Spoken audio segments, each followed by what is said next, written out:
Let's see if we can find those little chicken. Yeah. I've actually passed through here, and it seems cool. Around here, a little far. Oh, Did you know that East Boston has chickens? At Greg's Little Free Pantry at City Yards, there's a small house surrounded by sunflowers painted yellow and purple. We were like, we would sleep in there. I believe last time I checked, the original one had passed away. That's Daisy. She's a community organizer that lives in East Boston. So there's 2 originals and 1 random one that someone threw over the fence. I think probably someone had a chicken in the city and they were like, here you go.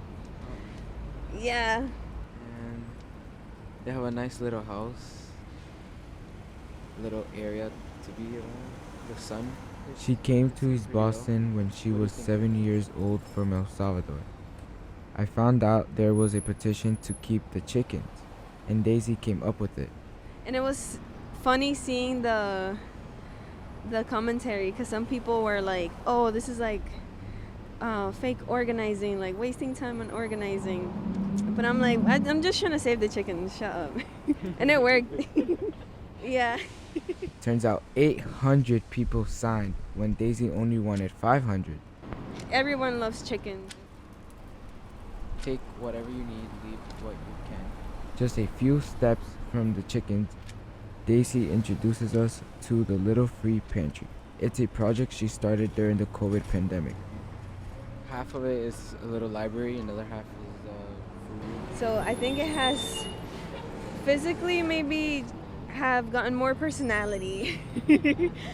But I think a lot more people use it and take ownership of it. And there's plants. And there's like a little bench where you can sit. It looks like a little house. When Daisy was 7, her family decided to move to the United States. It was her first time on an airplane. I decided to eat a burrito that day, and it was like airplane food, so I was sick to my stomach like the whole plane right here. She was excited, but also a little sad. It was winter and Boston was not like what she saw in the movies. I was met with icy roads and people walking stiffly because it's super cold and you don't even want to go outside. So I felt like I got scammed as a kid. Her family waiting for her here made her less lonely. Yeah, when I first hung out with my cousins, it's 2 of them that are like, they're both also girls and around the same age as me. So we clicked. One of them bullied me though when I was young, but I think that's like a cousin thing. We're super close still now, especially with the baby and stuff. Surprise, Daisy's going to be a mom. I'm currently making a baby. I'm 9 months pregnant right now. So, yeah. When Daisy was little, she would go to the lake with her cousins. Sometimes they went to Kennedy Lake Park or stayed home for sleepovers. They're the only people that I could sleep over because my parents were like, no strangers, but your cousins, it's fine. Daisy's aunt was a single mom, and when she thinks back, she remembers lots of good memories. I think because she was like, let's just go and like have She's like a fun. cool mom. Yeah. So she had a van, I remember, and we would always go to like Canopy Lake. Yeah, even till this day, we still go to the lake. Now is more like the kids, like me and my other 2 cousins planning the lake trips rather than like my aunt. Thinking of her aunt and her cousins has helped her, as she's about to become a mom herself. Honestly, they helped me a lot more than I think they know, because in El Salvador I had cousins, and then I was an only child for 13 years. But in El Salvador I always had cousins, so I never felt like alone.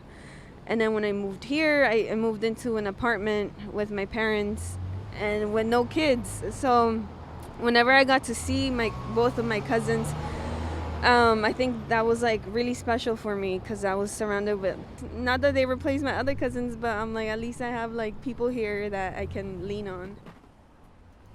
Now that Deysi is about to give birth, she has thought a lot about the meaning of family. And it also has given her a new perspective on the pantry she created for the community. See, I feel like I've grown with the pantry. It's changed a lot. Turn right onto Chelsea Street, then turn left. Her community is like her family too, like an extended family. Once there was a memorial left here for someone that like passed in the highway. They did a whole chalk art here. I think that was really nice. And then the pantry itself is a memorial to Greg, the person who built it. She started to see that the neighbors really care for the pantry. Another neighbor who now works at Mutual Aid Eastie, Don Hugo, he would come religiously, like took time for it. And that was nice. Deysi has the passion to help people. She created the little free pantry to help her community with patience and love. The pantry has the section for the food, right? And I think a lot of people see it as like, oh, like I've heard of, oh, people come get food here because they need it, right?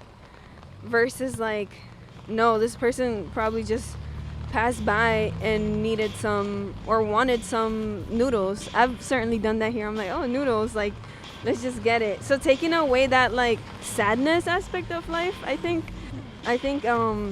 that pregnancy has given me that, like, because you're so uncomfortable when you're pregnant, but I'm like, obviously, like, I'm creating something and I can complain, but also at the end of the day, like, it is what it is almost.